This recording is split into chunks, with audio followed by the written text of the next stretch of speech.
Thank you everyone for being here. I will go ahead and call us to order, and because of the pandemic, we are meeting virtually today. Just want to confirm we are recording this meeting at this point? We are. Okay. So this meeting will be recorded, but we are meeting, the governor allows us to meet this way until June 30th. So, but to start this, I will ask that we do a roll call vote and just ask everyone to say that yes, vote that yes, they understand we are meeting virtually and they're okay with that. Kathy Hall, Yes. Sarah Davis, Yes. David Gamer, Yes. Tony Warner, Yes. Scott Jeffress. Oh, he's on muted. mute. He's on mute. Scott Jeffress. Okay, I thought I took myself off. Sorry about that. Yes. Jennifer Dixon, Yes. DJ Swatzel, Yes. Susie Williams. Yes. Thank you. All right, thank you everyone. Our first item of business is the approval of May minutes. Because of some recording issues, we had 2 meetings in May. One was kind of a redo. So the minutes you see are from the morning meeting in May. I'm trying to remember the date here. The 20th? May 22nd. 22nd. So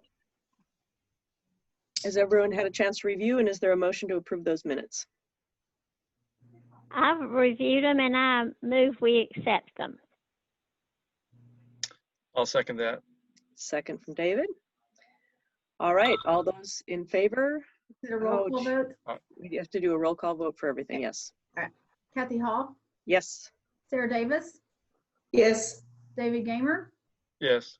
Tony Warner, Yes. Scott Jeffress, Yes. Jennifer Dixon, DJ Swatzel, Yes. Susie Williams. Yes. Thank you. All right, thank you. That brings us to our treasurer's report. Okay. Sarah and I haven't spoken, but I'm going to tell you briefly that all liabilities on the balance sheet are at 0. That would be page 1 of your main operating account financial statement. The May revenues, we actually did receive the LSTA grant money from the state, which puts us at 98.5% revenue. I'm working on the E-rate money as we speak, and that should pretty much put an end to revenues for the fiscal year. And all account groups, all expenditure account groups are at or below where they should be at this point in the fiscal year. So there are no surprises. Line items, a few may go over, but by and large, the account groups themselves should end the fiscal year under budget. And I do feel that we will end the fiscal year in a good position. Very Thank you, good. Are there any questions? Just out of curiosity, will the fact that we were under budget, I mean, I know that this year has an asterisk that says COVID beside it, but will that impact funds going forward to say, well, you didn't need it in this fiscal year? The thing about right now is, other than just a couple of things, most expenditures, we didn't stop buying books and materials, and of course we were still paying to keep the building open. A couple of things I did notice, and this is something that might interest you, is generally our electric bill is about $5,200 a month. The month that we were completely closed, it went down to $2,900. So things that are explainable, what will happen is any rolled over money that you haven't specifically designated for a purpose will go into the unreserved fund balance, which will just be helpful in upcoming years. I don't think it's going to be a whole lot, but yes, I do anticipate ending the year in the black for sure. And maintenance of effort will still apply to our funding from our funding bodies. Correct. Okay, is there a motion to approve the financial report? So moved. Tony, okay, is there a second? Second. Susie? All right. Thank you. Kathy, will you call the roll? Kathy Hall, Yes. Sarah Davis, Yes. David Gamer, Yes. Tony Warner, Yes. Scott Jeffers, Yes. Jennifer Dixon, Yes. DJ Swatzel, Yes. Susie Williams. Yes. Okay, that brings us to the Washington County Imagination Library financial report. Okay, and that's pretty much the same exact scenario as the operating account. The great thing is that all books have been mailed every single month. Not one month was, it's amazing at what's gone on with the Dollywood Foundation, because they're actually responsible for making sure those books have been mailed. So our last month's book purchase was $5,293.87. That's around 5,212 children received books in Washington County. And currently revenue is at 96%. We didn't get the donations or the pass-through GBBF money that we normally get, but we're at 96% revenue, 82% expenditure. So there will be not a huge fund balance, but there will be some fund balance in there. And roughly that's due to Celeste Smedley being able to pick up the corrected addresses from the post office. She takes the child off the roll if we can't contact them and get a good address. And that's saved quite a bit of money. So this is our first full year, fiscal year of that. And it has been a lifesaver. And those books are being donated. As a matter of fact, she's giving a huge amount to the Washington County Library tomorrow, along with enrollment forms. And they're going out in the community. We never add them to the collection. They always go back to the community in some way. And we're happy to be able to do that. Okay, thank you. Any questions about the Imagination Library financial report? Is there a motion? None about the. Go ahead. Excuse me.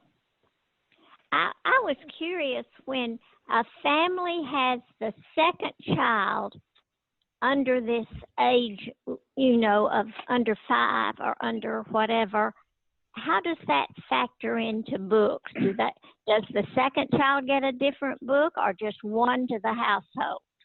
Well, I think Julia can answer that because she's got 2 right now, but it's exciting. So this is a great answer. Here you go.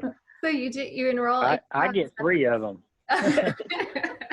DJ knows too. So Susie, you do get 3 books, and they're all age appropriate for the different children, which is great. And they switch out new titles every year, so you get very few duplicates as well. Will you repeat that? I lost one thing you said, Julia. Sure. We get 2 books per month, so each child gets their own because the titles are always age appropriate. So if you have a baby and then you have a 3-year-old, you get a board book for the baby and a book that's appropriate for a 3-year-old as well. And what's neat about the program is every year they remove books and they add other books. So you often get a totally different set for child number 2 as you do for child number 1. And there might be a couple of duplicates, but by and large they're different. DJ, has that kind of been your experience too? It is. I mean, we maybe have gotten a handful of the same ones over the years, but for the most part, they are all different. That's great. And I've been getting them for over 8 years now, so that's pretty good from my standpoint that you're not getting a handful of the same ones over that period of time. That's great. That makes us smile. We want every child in that household to get a book every month that's eligible, because that's their 60 books and something that they can keep, and it helps better prepare them for kindergarten. And again, those age appropriate books at the right time are critical. Okay, so here's a question. What happens if you have twins? They both get the same book. Okay. They can eat, one can eat the book and then you have a backup, because that does happen a lot of times. So it works out. Well, thank you for clearing that up.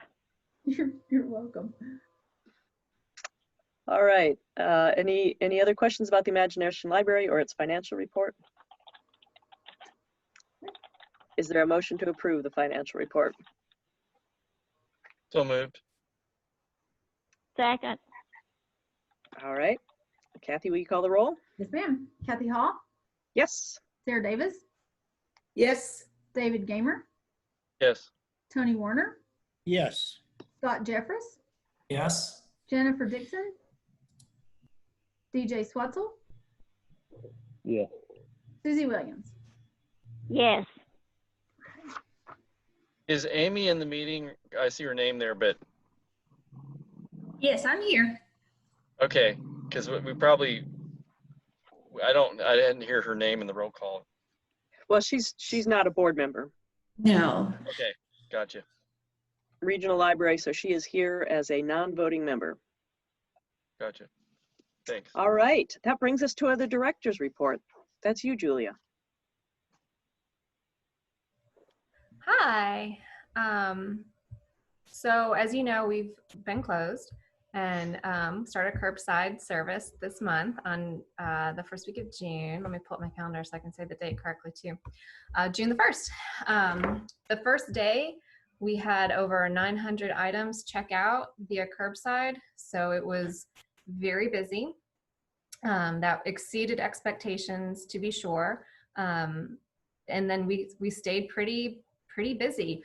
So the process has been tweaked slightly as we've been going forward. We've decided on a couple of things. We have increased the number of materials that a person can put on hold. At present, our system was blocking folks to 15 items at a time that you can reserve because under normal circumstances, people come in, they browse, they can check some things out, put some things on hold. But in the current system, putting that limit of 15 items on hold is really the same as limiting the number of materials someone can check out. And so we thought that wasn't really fair. That's not in the spirit of the circulation limit. So we did go ahead and raise that. So the current limit on checkouts has been 40 items. So we just went ahead and changed the hold limit to 40 items as well. So a person can, if you've got a couple of kiddos and you do a few bedtime stories a night, that can add up pretty quickly anyway. Or if you're just a power reader and you go through a book every day or two, you might want to have those backups. So we did go ahead and increase that limit as well. So right now, the way the process is working is we have our circulation team is stationed down there in the meeting room. We've got 2 folks on computers who are taking the calls from curbside. And then another circ person will actually find the materials on the table, bring it to them, they check it out, bag it, and then hand it to what we're calling an outdoor runner. And the outdoor runner is the person wearing an apron and gloves and sunscreen, and they go out and they put the materials in the patron's trunk. During particularly hectic times, one thing we're also doing is we have radios. I keep calling them walkie-talkies, which is sort of the juvenile version, but we have radios that we're using in the building. So within the department's youth services and adult services also has a staff member on a radio who's retrieving holds from the shelf. So if Jennifer calls and says, hi, I want to put this, this, and this on hold, we can usually have it ready for you within an hour or so because folks are running a report, pulling those items. And if you're here and you just really wanted something and you forgot to request it, that way we can get somebody in the building to grab that item for you and get it checked out pretty quickly. So that component is going well. We have had people take advantage of the ability to print a few pages at no charge and get what you need.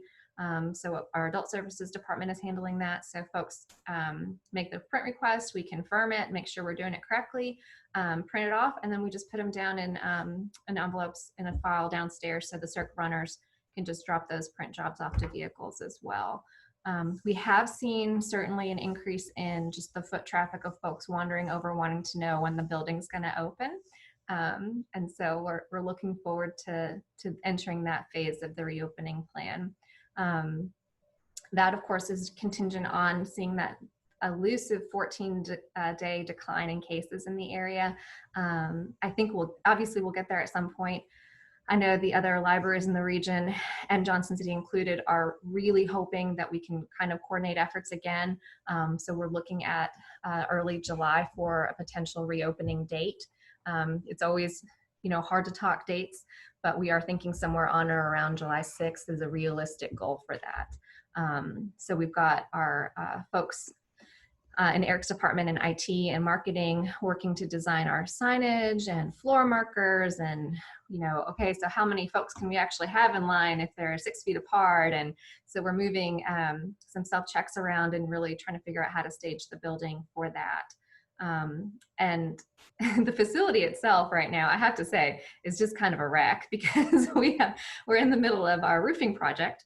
And early phase of that was some noodling around on the roof. And then we had some torrential downpours. So we had some water come in the facility. So there's a lot of tarps and books moved from one section to another to keep them dry.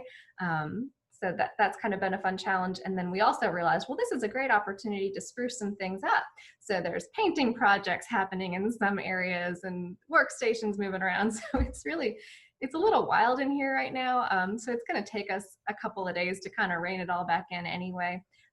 So I think that, early July is still a realistic goal for us. Once we get the case decline and then we kind of get our game face back on, we'll be ready to roll.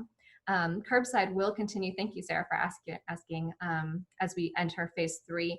We really do want to encourage folks to continue to use curbside once we're in that phase. The building itself, our current plan really is meant to serve the folks who are browsers. There's so many people who call and they just, they're really struggling to know what they want to read because they want to come in and they wander and they like finding the hidden jewels and they like reading the flaps in the new book section. And so they're struggling a little bit. So we're really opening for them more than anything at this point. And then the folks who want to come in and need to use a computer. If you file unemployment benefits, you have to do weekly reports and things like that. So we really want to get some version of the lab up and going for people. If you've looked at our plan, kind of what we're going to do for that is we've decided to have some laptops staged in the Polly Peterson room. And this will allow for what we're calling, as part of Lean, we started using the phrase rabbits, meaning people who come in, they know what they need to do and they want to get out the door. So we're going to have some rabbit stations. So folks can come in, use a computer for 20 minutes. That'll give us 10 minutes to clean and sanitize, and then the next person can come on in and use a computer. If someone needs to use it longer, we're going to ask that they make an appointment for that so that we know that we've got to block off a computer for how much time, and if they're going to need assistance, that we're going to need a staff person and that kind of thing. So that's sort of the plan right now for the lab. During that time, Eric is actually going to be installing, we bought a lot of new equipment as part of the tech grant for last year. So we're getting a whole new computer lab set up. So he's going to be setting that up during phase 3 while folks are downstairs. When that is complete, we may go ahead and switch folks to the upstairs lab and then just kind of space by having some computers unavailable at that point. And that should help a little bit. But in the meantime, we thought, these rabbits, that way they don't have to go far into the building. They can just come in, get on a computer, and then they can go on their way. So that's the plan for that. Julia, are you planning to do any sort of plexiglass barriers between computers? Not between computers. In the Polly Peterson room with laptops, we do have quite a bit of capacity to space. So we're thinking we can accommodate more like 10 to 12 feet between computers rather than just the 6 by the time they're all out there. We do have plexiglass dividers right now for the staff. And we may have a few extras, so if we do, we might do something like that. I'm just not really sure yet. That wasn't part of the initial plan. Tony, you're muted. Did you have a question? Hold on one second. At the front desk. I'm sorry, you were muted. Can you repeat that, Tony? I'm sorry. Okay. Do we have plexiglass dividers at the front desk? We do, yes. Okay. The ones that we purchased they're freestanding, and they're about this wide, so we can just move them around pretty easily. There was many options available, and we were struggling to find something that looked welcoming, but still met, provided the protection we were looking for the staff. So that's what we ended up purchasing. So security there was a question about the rabbit stations in the computer lab. There will be a staff member in the Polly Peterson room overseeing kind of that component of it. One thing that we thought, if we only have so many machines available and someone comes in and they're all taken, does that person stand inside? Do they wander around? What kind of happens there? So we thought it'd be better if we just take their cell phone number and allow them to either wait outside or browse the building, and then we'll just call them when their computer opens up to avoid congregating in that area. So there will be a staff person kind of overseeing that and making sure that the machines are wiped down, and that'll be someone deployed from the Adult Services Department. They have the most expertise with helping people navigate computers. when folks come into the building, they'll initially be met by someone from the circulation department who will kind of explain, that certain collections aren't going to be available. So sort of the read and share collections like newspapers and magazines, they're just not going to be available right now. And reminding them to, observe social distancing. We're going to ask folks to wear a mask, though we will not be requiring it if they do not have a mask. We do have some that we can provide to them at no charge. So we would just encourage them to wear them. And that's kind of all we can do with that. We won't have any seating available in the facility. So this is really, come in, find your books, check out, come again, is sort of how we're approaching this.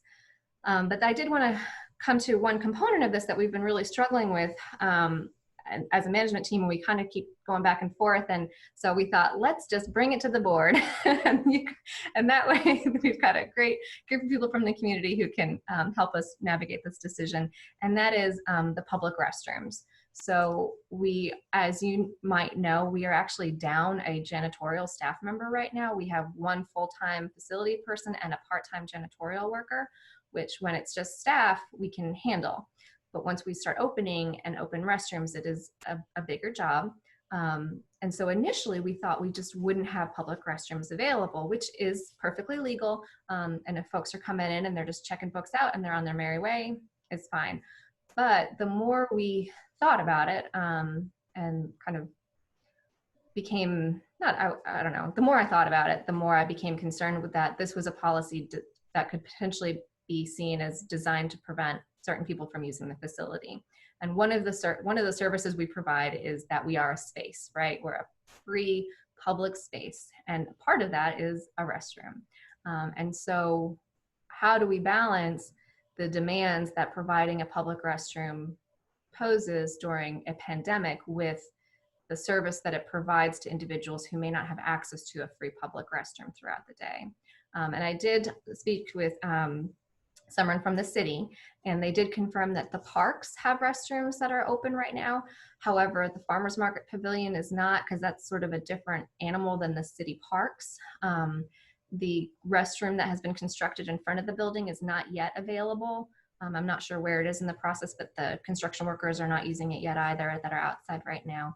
And so we're just kind of, as an organization, struggling because that's a whole, the restrooms on a normal day pose a great deal of, I would say, complicated challenges to the staff. Lots of things happen in the restrooms and they require attention. So not having that available will ease our burden, but we also don't feel completely comfortable with saying that they're not available, knowing full well that if Kathy Hall came to the building and said, "Can I quickly use your public restroom? It's an emergency," of course we would let you use the public restroom. So we don't want to be discriminatory either in our approach to this. So I would love to just open it up to discussion and hear your thoughts. So to me, I think you're right that you should have a public restroom open. But I don't see an issue with having it, continuing to have it locked and having to have someone come and ask for a key, because I think you're going to have fewer people in the building. I go to the wellness center and they have restrooms available and they're not cleaning in between each person. That's up to each person. But having disinfecting wipes available also, if someone wants to, wipe things down. And a poster or something about restroom standards or restroom etiquette to go along with the key checkout, I think would be appropriate. Now, tell me, during normal operations, we don't have COVID, you have, staffing wise, you have 2 people checking restrooms regularly? During regular operating hours, we normally have our janitorial staff do walkthroughs. We had, in the last year, I would say, we had a couple of instances involving the restrooms. The use of illegal drugs, we had someone pass out in the restroom and hit their head, and we did have to call 911. So there was more incidents than usual. So we have had staff from other departments trying to be more mindful of doing walkthroughs and just checking the restrooms. You know, just everything from making sure there's not paper towel on the floor to ensuring that folks are not bathing in the restrooms. So that's sort of. I'm just trying to separate the staffing issue that you got Sure. from the COVID implications. Mm-hmm. So, and it's certainly twofold. I mean, under normal circumstances, we would have, yes, another janitorial staff member going through cleaning and all of that. And we do have, so there's 2 public restrooms downstairs in the main part of the library. There's 2 family restrooms in the youth services department. And then there's 2 public restrooms on the 2nd story by the adult services desk. Is just for concept of quantity. And so certainly cleaning them nightly could be done. It's hard to imagine how we would clean them several times a day, but as you mentioned, there is a disclaimer option that we could certainly put in place with some signage and offering things like sanitizing wipes to people. You know, if they want to come and ask for them, that makes sense too. Yeah, thinking through the park situation, those restrooms are open and they're, you know, there's no one patrolling them, and I'm sure things like that happen in there also. Sure. But limiting the number of restrooms open, you might, you know, not have all of those open, and you know, have the ones downstairs available but with the key. Or even having 2 available half the day and the other 2 available the other half. Would that? Well, you know, excuse me, it's Susie. I've been in several places that have the sign "No public bathrooms or restrooms available." What's the issue of going with that for a month or so till we see what happens? Actually, Susie, the reason that it really got on my radar was because I saw an article, and this is a different city, of course. The Seattle Public Library is closed due to COVID, but in several of those locations, they've actually opened just the restrooms, because what they found is that people experiencing homelessness have so few options for places to go to the restroom right now that they're seeing an increased use of the bathroom outside, which is a whole other public health issue. And sort of to help alleviate that in their community, they are only providing restroom service at this time. And, you know, in downtown Johnson City, I'm not sure of any spaces other than the farmer's market where there's a public restroom, because there's not a park right downtown. And so we have seen an increase in that particular challenge. So I think that there was a little bit of, you know, folks who are experiencing homelessness have come, now that we're doing curbside, more frequently to see if we are open, to see if they can come in, use the restroom, and wash up a little bit. Well, I've seen some pictures where some porta potties, you know, have been in parking lots here and there. I don't know what's the best thing to do. I certainly think Kathy Hall once more shows her compassion with saying it should be open. I just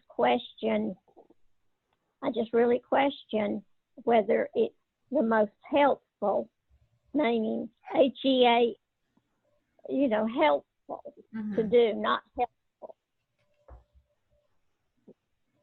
Will we get that other custodial position filled this fall? We've been trying to fill it, but unfortunately, unemployment benefits are so high right now, we actually haven't had a single applicant. Okay. For what it's worth, my thoughts were along the same lines as Kathy. Can you just reduce the number of bathrooms that are available so that the one individual isn't going all over the building, and maybe even perhaps the ability to ask for permission. I see the comments from Susie, and they're justified. I think personally, I'm not using a public restroom even if we're not in COVID, but that's just me. I have issues. But I do see the fact that we understand as a library, we are more than a place that distributes books, and people are in need. And I think you have to have a little bit of compassion mixed in with your actual ability to serve.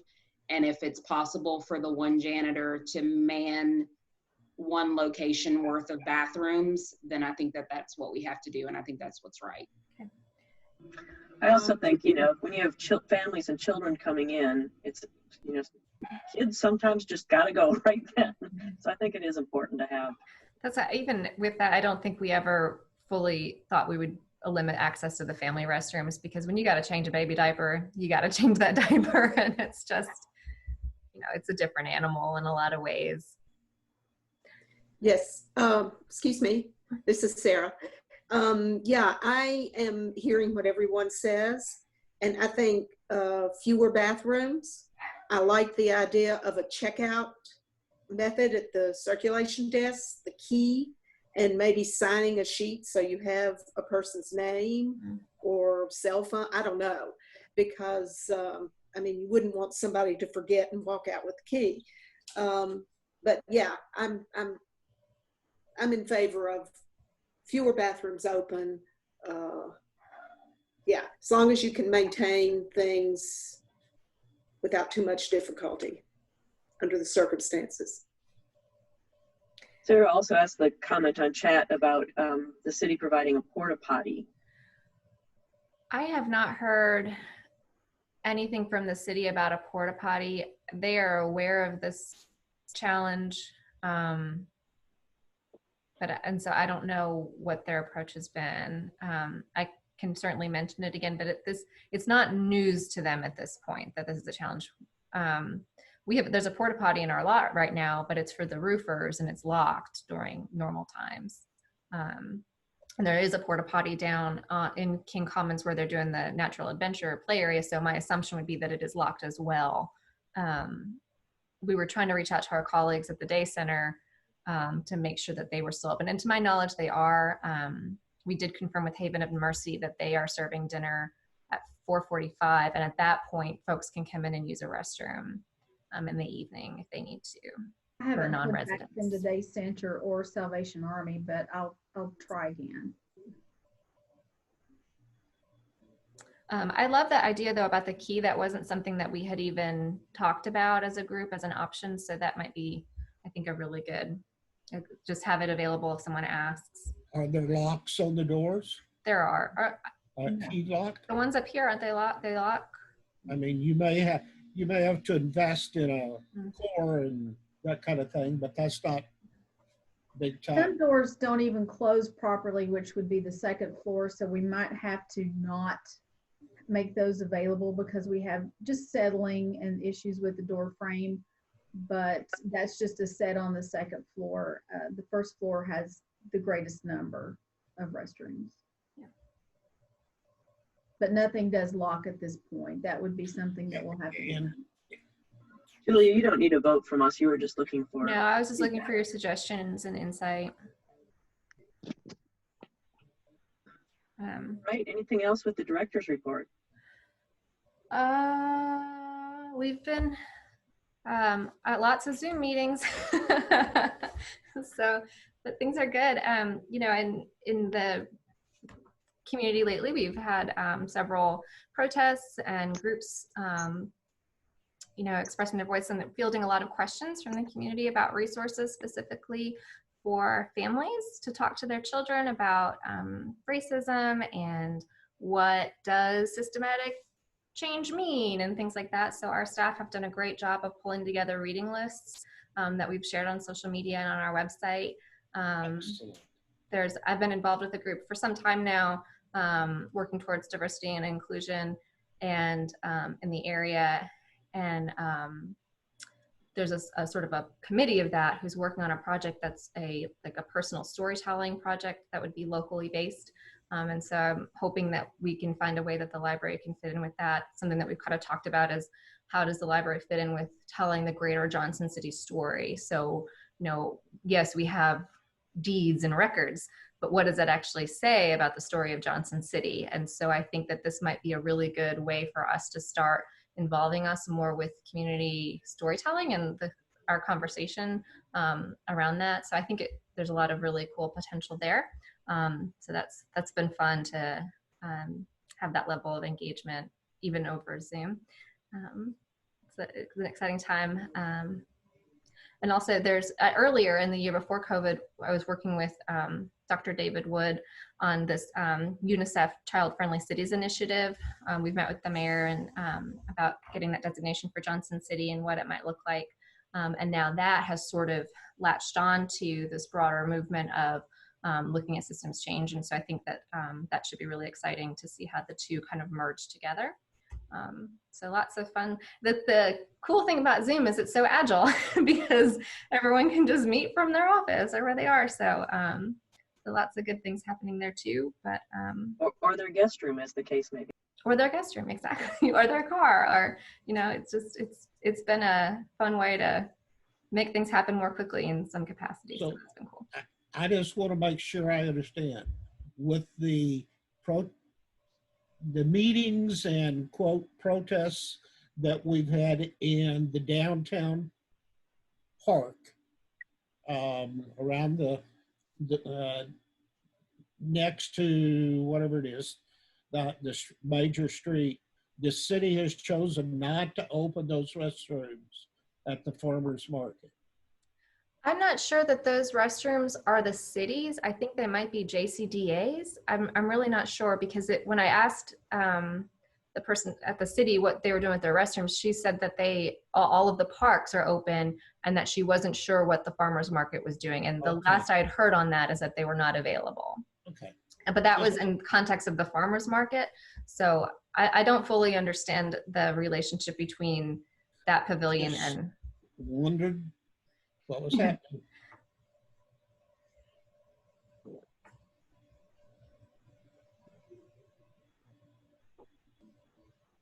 Is there anything else? I like Sarah's idea about a giant wooden keychain. Are there restrooms at Founders Park? At the in the farmers market pavilion, there are restrooms. I'm not. But, yeah, in the park itself, though. No. Okay. Those are the closest. Okay. All right. So wait, two things that talk about beer and talk about milk bones. All right. So one of the curbside learning items after day one, we realized how many people bring their dogs everywhere. We were shocked. And so the first Target run post curbside was to get a box of milk bones so that our curbside staff could put some inside their aprons so we can give our furry friends some treats. So that's been really funny to see. I had no idea that dogs are, it's got to be 1 out of every 4 cars. And some days if it's pretty out, it's like 50% or greater have their dog in their car with them. So that's been kind of fun. And then beer is still happening. We've been working with Johnson City Brewing to create the 1895 anniversary beer because it is still our 125th birthday this year. And so next Thursday, the 25th, our beer will be complete and ready to roll down at Johnson City Brewing. We were originally planning on having a beer release event, but now we are having not so much an event, but just letting people know that it's going to be available. So I'll be down there at 5 doing like a Facebook Live kind of, come on down and socially distance and have a pint kind of thing. It is going to be packaged, so there'll be a can available. And then we're also going to be selling t-shirts that have the label design on it and say Johnson City Public Library, the 1895, celebrating 125 years. And our design is, I think, really lovely. One of our staff members who works in youth services, Kip, designed it for us. She drew, it's the lady sitting on a crescent moon, enjoying her book and her beer. It's very ethereal and a little too appropriate, I think, for this crew. But it looks beautiful, and I think it's gonna look awesome on the t-shirts and on the beer label. So I'm really excited to see the cans. I haven't seen the label yet and won't until that day. on the can itself. So come on down and grab a beer, or if you don't like beer, they have great ciders and root beer. I have a group that's doing a socially distant event that evening, and I told them I was going to pick up a growler and bring it. So Oh, perfect. you'll see me down there. It is a pre-prohibition era style lager. So Would you send us an email with the exact time, date, and everything on that so that some of us that want to come see you be bartender? I wonder if they would even let me pull. They might. Oh, that we need at least a photo. Oh yeah, I'll pull a pint for you. There is a photo of her putting grain into the. Well, then we get a montage. There we go. Careful, I might have a career pivot. All right, I will take care of that. All right, anything else from you, Julia? I think that's it for now. Okay. That brings us to President's report. I don't have anything much to report other than it's been such a pleasure working with you all, and I will miss this board, but we'll be involved in the future, continue to be involved on the Friends of the Library, so you're not getting rid of me yet. But I really, I'm excited about having some new members come in, and I know you guys will do great work, and you always have a supporter if you need one. Friends of the Library report, we go. Typically, and since it's Kathy's last meeting and I hate that it's Zoom, typically we would dedicate a book in your honor, but since we thought you were such a proponent of the Book Buddies program, it might be better if we donated a whole Book Buddy kit in your honor. Oh, that'd be beautiful. Thank you. And we know you're a Mo Willems fan, so we have a special Mo Willems Book Buddy kit with Happy Pig Day, We Are in a Book, Nuffle Bunny, Let's Go for a Dive, Don't Let the Pigeon Drive the Bus, Pigeon Finds a Hot Dog, and Cat the Hat, Who's That? So those will be your personal Book Buddy. Aw, thank you. You're welcome. That's very nice. And I love all of those books. And I know all of those books. Well, thank you. That was very kind. Friends of the Library, we continue to meet. We're hoping that we can do a book sale at some time in the future. We continue to get memberships in, but we're not making any money on book sales or the ongoing book sale. We're still, typically our next book sale would be in the end of October. We're still hoping to do that in some form or fashion. We'll continue to work with the library to see what that might be. I mean, who knows, maybe we'll get a tent outside and do a day-long sale. That would be a lot of hauling books outside, but who knows, we'll do something. Or make one-way aisles, or limit the number of people. But we really hope if the library is open in October that we can do something with that event. That's all for Friends. Any questions? Okay, that brings us, there is no old business on our agendas. Anything anyone wants to bring up? Oh, it is kind of old business. I will mention that our recommendations were passed along to the Johnson City Commission, and the appointments will be made at their first meeting in July. Okay. Good. Sounds good. New business, thank you all for taking the time to fill out a review or an evaluation for Julia. I'm happy to say that on every level, we each had our own comments and our own ideas of what her strengths were, but she scored above meets expectations on each item. So I think that bodes very well for you, Julia. You're doing a great job. I encourage all of you, because some of you had some really thoughtful ideas or areas that you wanted to talk to Julia, or comments about Julia, and I encourage you to take the time to talk to her about that, because I know, again, as I said in my email, she's always very open to feedback, and we hope you continue to do the same great job for the next year. But I think the library is set when things kind of reopen to do great things, and you have done such a great job during this pandemic, keeping things moving forward. So thank you for a great year, Julia. Yes. Any comments? Yeah. Thank you, Julia. And I would like to make a comment about Kathy. Kathy, thank you for your wonderful leadership and your abilities to bring together our board of directors as a community, and all your interests in books and the library. You know, I've known you personally for a long time, and I just think you're what you do for so many organizations, including the book club I'm in with you, and especially the library. I honor you, and I want to express deep gratitude for all you do. Well, that's very kind. Thank you, Sarah. You're welcome. I love books and I love kids, and so schools and libraries are a good place for me to be. Thank you for everything you've done. Thanks. All right, I think that brings us to the end of our agenda. Is there anything else that that needs to come before this board? Hearing none, we are adjourned. We'll see you all sometime. Thank you. Thank you. Thank you. Bye. Bye. Thank you. Thank you, everyone.